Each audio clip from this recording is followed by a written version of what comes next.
Alors, bonjour, je m'appelle Jean, je joue le rôle du père, Bertrand.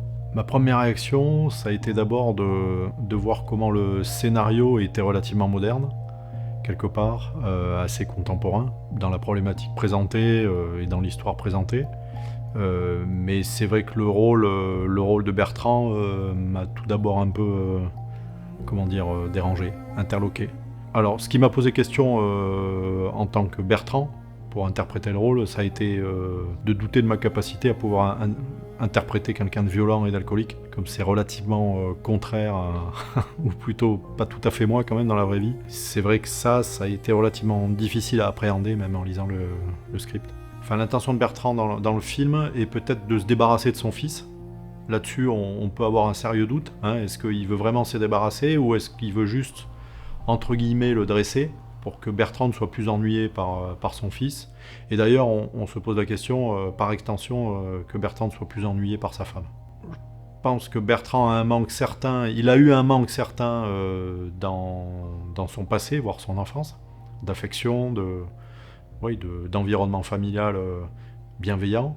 Clairement, il est extrêmement frustré, il est résigné, il a un manque. Et au-delà de ça, il a certainement un manque affectif. Oui. Est-ce que Bertrand a peur de quelque chose? C'est une bonne question. On pourrait peut-être penser que Bertrand a peur de ce qui va arriver, ou peut-être peur du vide, parce qu'on dirait qu'il s'y dirige tout droit. Il a l'air finalement fataliste. Alors on ne sait pas très bien si c'est voulu, s'il a vraiment ça ancré en lui, ou s'il a envie de provoquer quelque part le malheur. Et on peut vraiment s'interroger, oui, tout au long du film. Bertrand se ment certainement à lui-même, c'est-à-dire qu'il a à la fois un manque affectif, mais à la fois on voit qu'il a quand même construit une famille.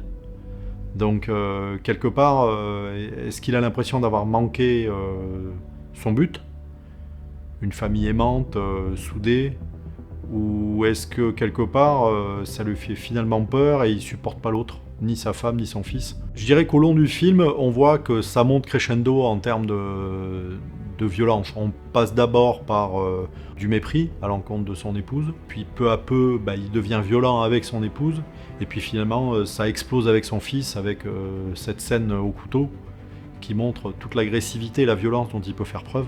Je dirais que oui, il y a un vrai changement du personnage, même si le terreau était déjà là.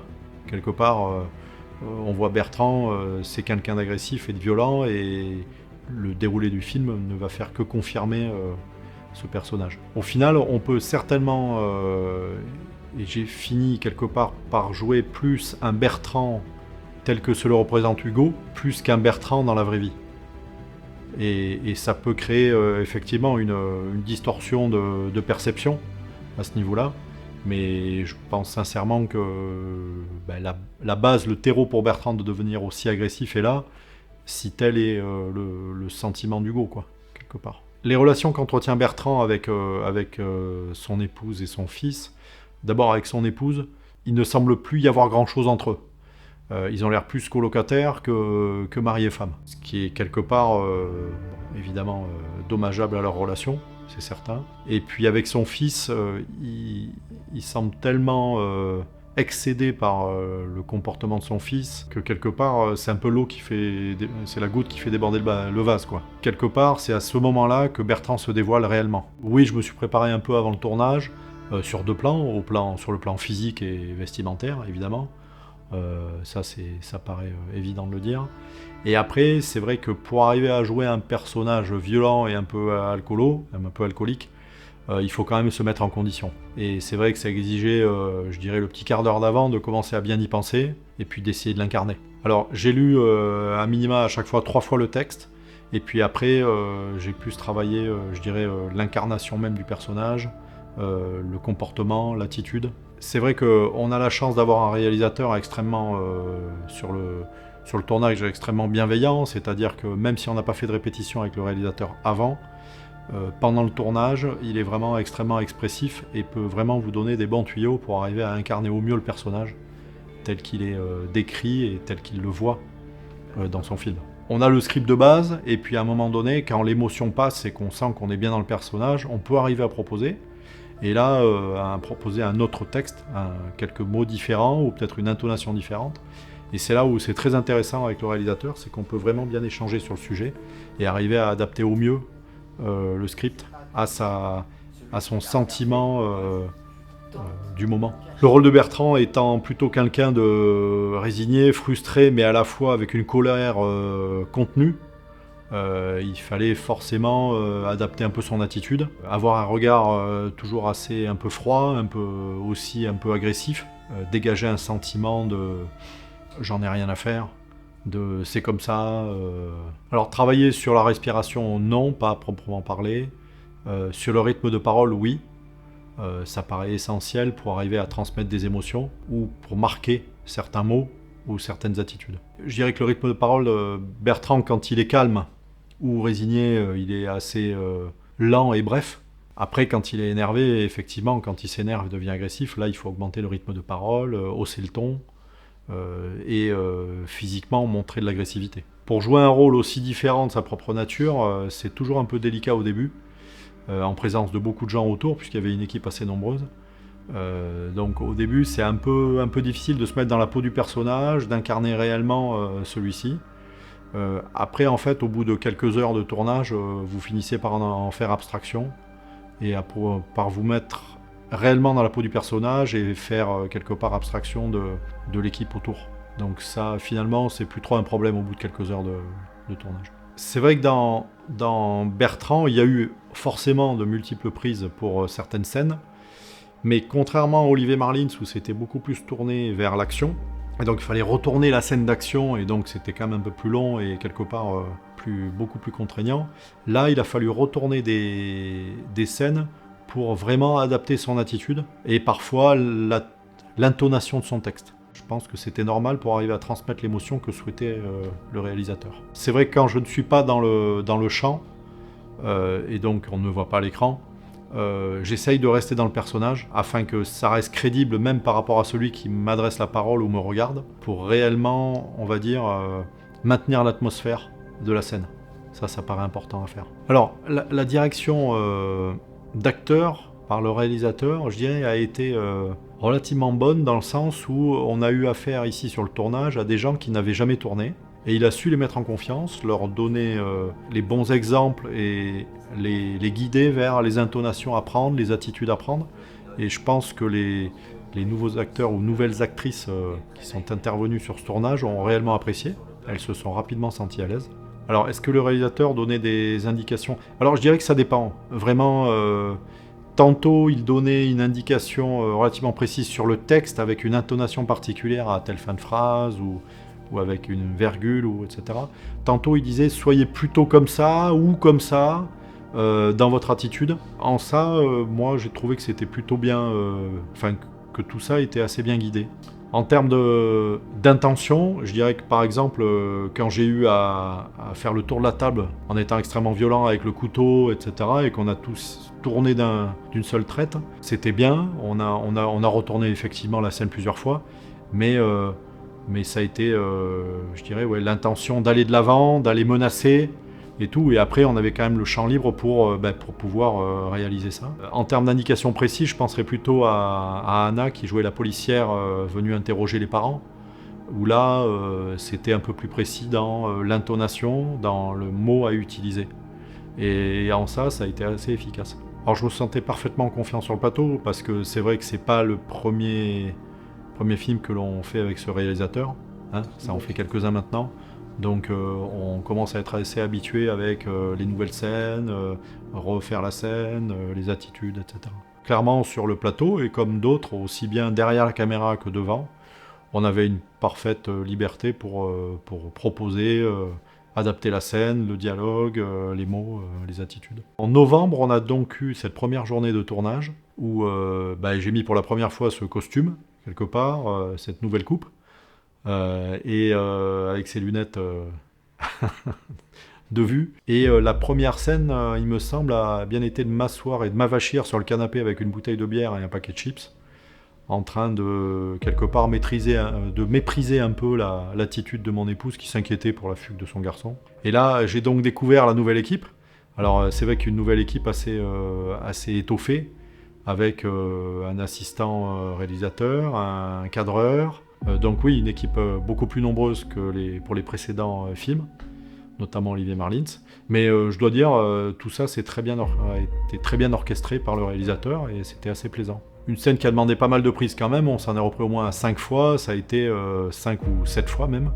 La scène où je franchis justement par le côté de la table la distance envers Hugo et là je vais vraiment auprès de lui pour le menacer. Ça a été une scène qui a exigé pas mal de prises. Alors il y a effectivement au bout d'un certain moment, quand vous tournez de nombreuses scènes et de nombreuses fois, il y a la fatigue se fait sentir. Donc là il faut, je pense, arriver à se mettre en tête qu'il faut absolument finir la scène et de belle manière, de rester bien concentré, quitte à après faire une pause de 15 minutes, même si on avait envisagé de faire tout de suite la scène d'après. Il faut savoir aussi se reposer entre les scènes, mais ne pas lâcher tant qu'on est dans les différentes prises. Parce que sinon on perd le fil, on perd l'atmosphère et c'est un peu dommage. Quand on tourne avec des intervalles assez espacés, c'est vrai qu'on pourrait penser que c'est difficile de conserver l'attitude, l'état d'esprit du personnage, mais en fait en relisant le script, en remettant le costume, en revoyant l'équipe, en se remettant en situation, tout cela revient assez vite en fait. Contrairement à ce qu'on pourrait penser, et même à différentes semaines d'intervalle. Là, pour ce film, ce qui a été assez différent, et j'en ai déjà parlé, c'est que l'équipe était relativement plus étoffée. Et on a eu sur le tournage un assistant réalisateur, qui était Elias, et qui vraiment, je trouve, a apporté du conseil, et même on pourrait dire de la vision dans ce que devrait être l'attitude, ou peut-être choisir d'autres mots. Et en ça, je trouve que ça a beaucoup enrichi la vision même du réalisateur, quelque part.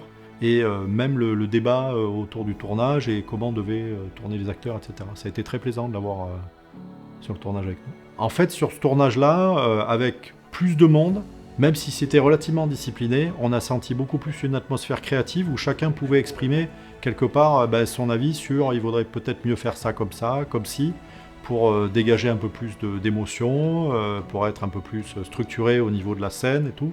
C'était très plaisant. Selon moi, de quoi parle vraiment Hugo ? Je dirais d'abord de ce qui lie une famille, et je dirais une famille proche, entre parents et enfants. Qu'est-ce qui les lie finalement ? Qu'est-ce qui fait que leur cohésion est totale ou pas entre eux, leur aide, leur amour ? Là, on voit clairement qu'il y en a un qui s'est détaché, c'est le père. Après, le film en lui-même montre la capacité quelque part d'évasion de l'ado à travers son rêve. Et son désir de vengeance. Là, on en revient peut-être au syndrome du père mal aimé par le fils, qui est forcément en pleine crise d'adolescence, mais qui est non seulement en pleine crise d'adolescence, mais qui doit faire face à un père violent et alcoolique, et surtout violent avec sa mère. Je pense que c'est ce qu'essaye de transmettre le film, c'est que le fils veut régler le problème, et veut arriver à revenir à une situation plus apaisée et dans un environnement où il peut être aimé, normalement, quoi. À qui s'adresse le film ? Je dirais qu'il peut toucher et les parents et les enfants. Ce film transmet quand même beaucoup d'émotions au niveau de la mère qui revoit son fils, forcément, qui s'inquiète de sa disparition. Mais il peut aussi parler beaucoup à certains pères qui ont du mal à vivre cette période d'adolescence de leur fils, où la relation est parfois difficile, et le sentiment d'être totalement incompris de part et d'autre. Enfin, je pense réellement que ce film s'adresse à un large panel, depuis l'ado jusqu'aux parents et jusqu'aux grands-parents même, certainement.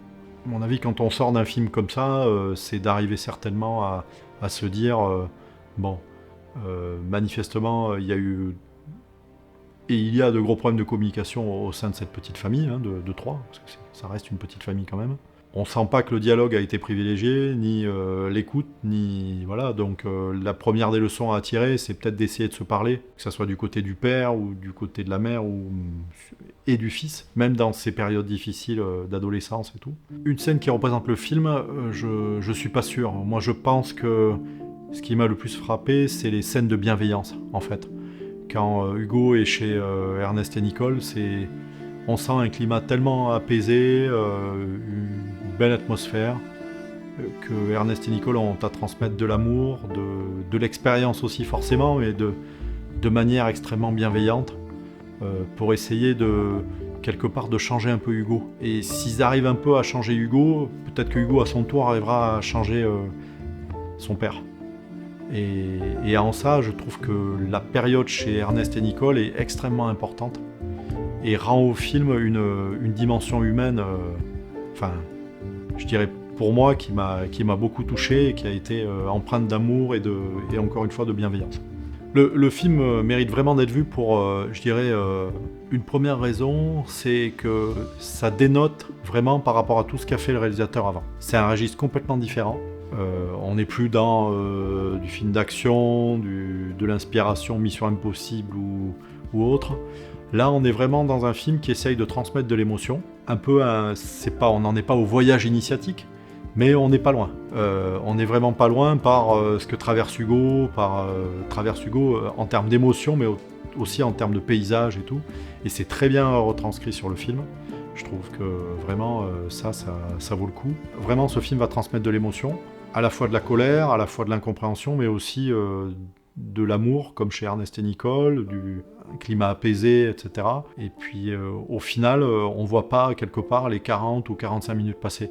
Ça passe très vite. Alors, est-ce que j'ai appris quelque chose sur le métier d'acteur ? C'est d'abord que c'est très difficile de ne pas être dans quelqu'un qui vous ressemble. Je pense que quand on voit les acteurs professionnels aujourd'hui, il faut quand même avoir une sacrée capacité à pouvoir le faire, et puis à la fois aussi à pouvoir s'en détacher quand on quitte le tournage. C'est quand même quelque chose qui doit être... moi je suis admiratif de certains acteurs, de beaucoup d'acteurs d'ailleurs, professionnels qui peuvent arriver à faire ça. Après, moi je vous dirais que j'ai pas eu de mal à redevenir calme et sympa après avoir été violent et alcoolique. Quand c'est tout à fait différent, je pense que c'est moins difficile. La principale chose que j'ai apprise, c'est quelque part de constater la difficulté d'incarner quelqu'un d'autre, quoi. Moi, ce qui m'a le plus marqué pour ce film, pour la réalisation de ce film, ça a été vraiment l'accueil et la générosité de Ernest et Nicole, donc de Sankos et Véronique, qui ont accueilli toute l'équipe de tournage chez eux, qui en ont pris soin pendant tout un week-end, pendant quelques journées, leur disponibilité et leur dynamisme et leur entrain à participer à ce tournage. Franchement, j'ai trouvé ça simplement gentil, et très très gentil, quoi. Voilà, et le courant est bien passé, et ça a été, et c'est une formidable rencontre, je pense, réellement. Alors, je garderai comme souvenir de ce tournage 2 choses principales. D'abord, l'agrandissement de l'équipe, avec des jeunes super, qui sont arrivés, l'esprit ouvert, facile d'accès, discuter de manière extrêmement simple et de bonne humeur. Et puis la deuxième chose, j'y reviens encore une fois, mais ce tournage chez Sankos et Véronique, dans ce cadre-là, dans leur maison, avec un accueil chaleureux, généreux, voilà. C'est les 2 choses que je retiendrai de ce tournage.